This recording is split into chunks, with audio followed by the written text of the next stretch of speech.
Komedian Enti Sutisna alias Sule menganggap pihak keluarga sudah tenang lantaran makam mantan istrinya Lina Jubaida sudah dipindahkan ke TPU Nagrog, Ujung Berung, Bandung, Jawa Barat.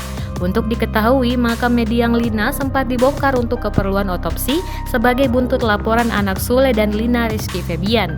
Sule berujar alasan makam mantan istrinya dipindahkan agar polemik kematian Lina tidak berkepanjangan.